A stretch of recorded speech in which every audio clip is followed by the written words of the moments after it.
اللہ من الشیطان الرجیم بسم اللہ الرحمن الرحیم من کنت مولاہ فعلی مولاہ او کما قال رسول اللہ صلی اللہ تعالی علیہ وآلہ وسلم۔ حضرت علی المرتضیٰ رضی اللہ تعالی عنہ کے لیے غدیر خم کے موقع پر آقا کریم صلی اللہ تعالی علیہ وآلہ وسلم کا یہ اعلان حضرت علی المرتضیٰ رضی اللہ تعالی عنہ کی واضح فضیلت کا بیان ہے۔ لیکن حضور والا کچھ خارجی اور بد مذہب لوگ جو ہیں، جب آپ حضرت علی المرتضیٰ کو مولا کہتے ہیں تو فوراً کہتے ہیں بھائی مولا کی ذات تو اللہ تبارک و تعالیٰ کی ہے۔ آپ مشکل کشا کہیں تو فوراً کہتے ہیں کہ بھائی مشکل کشا تو اللہ تبارک و تعالیٰ ہے، حضرت علی کو مولا نہ کہو، حضرت علی کو مشکل کشا نہ کہو۔ تو میں یہ کہتا ہوں حضور والا، بندہ حضرت علی المرتضیٰ کو مولا کہہ کر عین قرآن اور حدیث پر عمل کر رہا ہے، عین قرآن اور حدیث پر عمل کر رہا ہے، اور آپ اسے قرآن اور حدیث پر عمل کرنے سے روک رہے ہیں۔ قرآن کی آیت مبارکہ سورۃ تحریم میں اللہ نے فرمایا فَإِنَّ اللَّهَ هُوَ مَوْلَاهُ وَجِبْرِيلُ، کہ بے شک اللہ تبارک و تعالیٰ، جبریل، نیک صالحین، مومنین، یہ سب ان کے مددگار ہیں۔ تو مولا کا معنی کیا صرف یہ ہے کہ مولا کا معنی پرورش کرنا ہے؟ آپ لوگوں کو گمراہ کرتے ہوئے کہتے ہیں بھائی مولا کا معنی تو پرورش کرنا ہے، اور حضرت علی المرتضیٰ پرورش کرنے والے نہیں ہیں بلکہ اللہ پرورش کرنے والا ہے۔ بے شک اللہ تبارک و تعالیٰ ہی پرورش کرنے والا ہے۔ لیکن آپ مجھے صرف اتنا جواب دیں کہ مولا کا معنی عربی کے اندر، اتنی وسیع زبان عربی ہے اور آپ عربی دان ہیں، عربی جاننے والے، فصاحت اور بلاغت کو سمجھنے والے، تو اتنے اگر سمجھدار ہیں تو مجھے بیان فرمائیں کیا عربی میں مولا کا معنی صرف یہی بیان کیا گیا ہے؟ علماء مفسرین نے کیا اس کو بیان کیا ہے کہ مولا کا معنی صرف پرورش کرنے والا ہے؟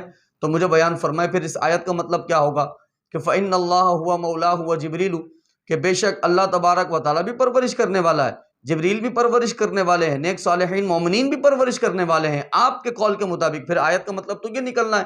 لیکن قربان الحمدللہ ثم الحمدللہ، جب ہم نے اس آیت مبارکہ کی تفسیر بیضاوی سے دیکھی، تفسیر جلالین دیکھی، تفسیر ابو سعود دیکھی، اس کے علاوہ تفسیر ابن کثیر دیکھی، اس کے علاوہ تفسیر کبیر دیکھی، تفسیر قرطبی دیکھی، دیگر تفاسیر جب دیکھی، تو الحمدللہ تمام مفسرین نے مولا کا معنی جب آگے بیان کیا ہے تو اس کا معنی بیان کیا ہے مددگار، مددگار۔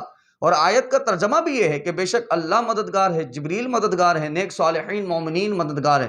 تو مجھے بیان فرمائے کہ جب اللہ قرآن میں یہ اعلان کر رہا ہے کہ اللہ کی عطا سے جبریل بھی مدد کرتے ہیں، نیک صالحین مومنین بھی مدد کرتے ہیں، تو ان نیک صالحین مومنین کے اندر کیا حضرت علی المرتضیٰ کا نام نہیں آتا آپ کے نزدیک؟ معاذ اللہ، کیونکہ ہمارے نزدیک تو آتا ہے۔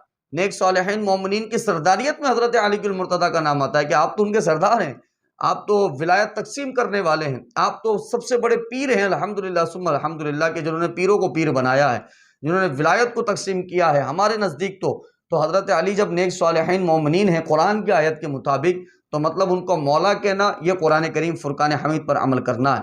اب آ جائیں حدیث مبارکہ، میرے آقا نے جو ارشاد فرمایا من کنت مولاہ فعلی مولاہ، تو کیا اس میں میرے آقا کا مطلب یہ تھا کہ جس کا پرورش کرنے والا میں، اس کا پرورش کرنے والا علی ہے؟ نہیں، ہرگز یہ مطلب نہیں ہے، بلکہ آقا کریم صلی اللہ علیہ وآلہ وسلم نے یہ ارشاد فرمایا کہ جس کا دوست میں، اس کا دوست علی، جس کا مددگار میں، اس کا مددگار علی۔ علماء کرام علیہم الرضوان نے یہ واضح طور پر اس حدیث مبارکہ کو بیان فرما دیا ہے کہ یہ حدیث حسن صحیح ہے، اور جامع ترمذی میں امام ترمذی حدیث بیان کرنے کے بعد لکھ رہے ہیں قال ھذا حدیث حسن صحیح، کہ یہ حدیث حسن ہے، صحیح ہے، بڑی اعلیٰ درجے کی حدیث مبارکہ ہے، کہ جس میں حضور نے فرمایا من کنت مولاہ فعلی مولاہ۔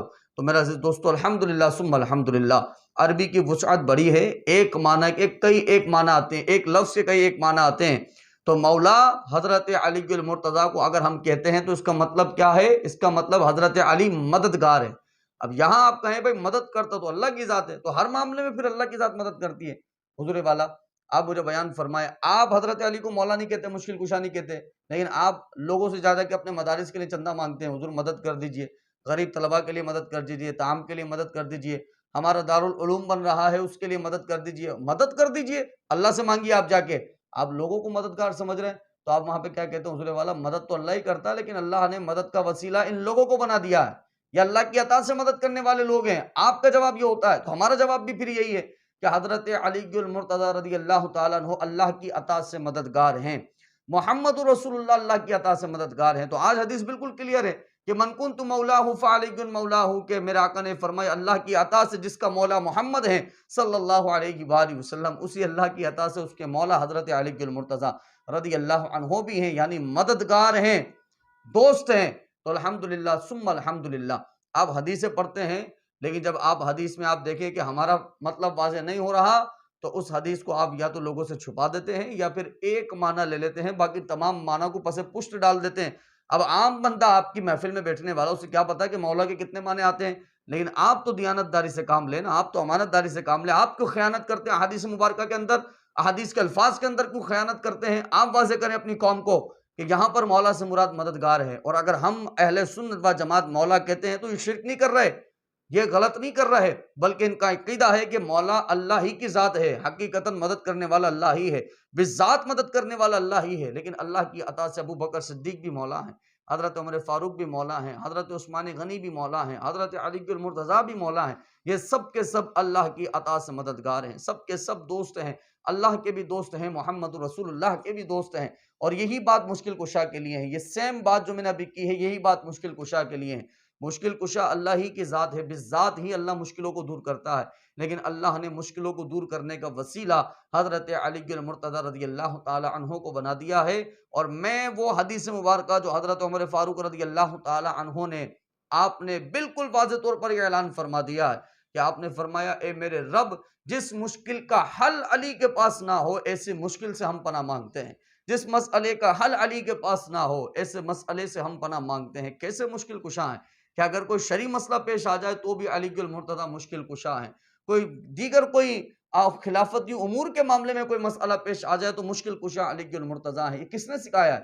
یہ حضرت عمر فاروق نے سکھایا ہے، خلیفہ ثانی نے سکھایا ہے۔ ان کا عقیدہ اور ایمان تھا کہ جس مشکل کا حل علی کے پاس نہ ہو ایسی مشکلوں سے تو ہم اللہ سے پناہ مانگتے ہیں، جن شرعی مسئلوں کا حل علی کے پاس نہ ہو ایسے مسئلوں سے ہم اللہ کی پناہ مانگتے ہیں۔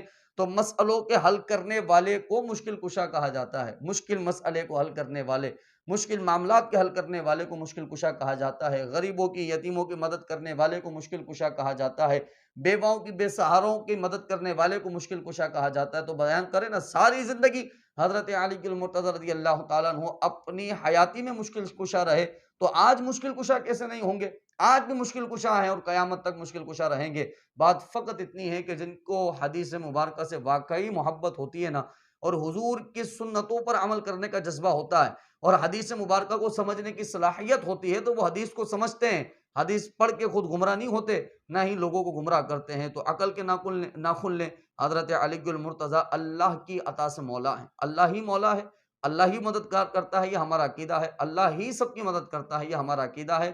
اللہ کے علاوہ بالذات کوئی بھی اور ذات نہیں ہے کہ جو مدد کرے، بلکہ اللہ ہی مدد کرنے والا ہے۔